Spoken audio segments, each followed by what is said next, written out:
দুই সপ্তাহের যুদ্ধবিরতিতে সম্মত হয়েছে ইরান ও যুক্তরাষ্ট্র। এই সময়টাতে হরমুজ প্রণালী দিয়ে জাহাজ চলাচল স্বাভাবিক থাকবে, তবে এজন্য টোল আরোপের সিদ্ধান্ত জানিয়েছে ইরান।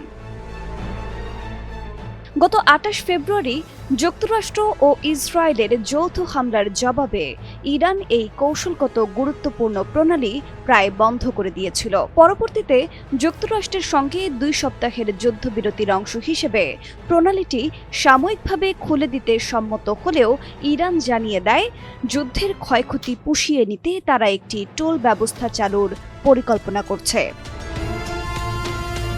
এই প্রস্তাবের তীব্র বিরোধিতা করেছে ইউরোপীয় ইউনিয়ন, তবে যুক্তরাষ্ট্রের অবস্থান কিছুটা অস্পষ্ট।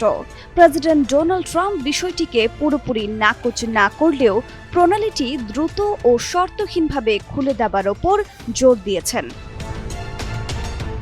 এদিকে আন্তর্জাতিক গণমাধ্যমগুলো জানিয়েছে, সম্ভাব্য টোলের পরিমাণ নিয়ে ভিন্ন ভিন্ন তথ্য সামনে এসেছে। ব্লুমবার্গের এক প্রতিবেদনে বলা হয়েছে, প্রতিটি জাহাজের জন্য সর্বোচ্চ $20 লাখ পর্যন্ত টোল ধার্য হতে পারে।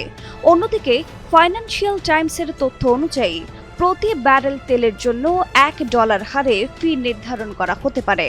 শুধু তাই নয়, এই টোল পরিশোধ করতে হবে ক্রিপ্টোকারেন্সি অথবা চীনের মুদ্রা ইউয়ানে।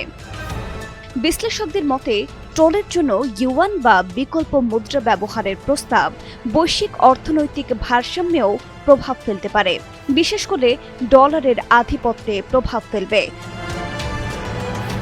যদিও যুদ্ধবিরতির অংশ হিসেবে প্রণালীটি পুনরায় চালু করা হয়েছে, তবুও বাস্তবে ইরানের নিয়ন্ত্রণ বহাল রয়েছে। হরমুজ প্রণালী দিয়ে জাহাজ চলাচলের ক্ষেত্রে এখনও ইরানের অনুমোদন প্রক্রিয়া কার্যকর রয়েছে। বিশ্ব বাণিজ্যের জন্য হরমুজ প্রণালীর গুরুত্ব অপরিসীম।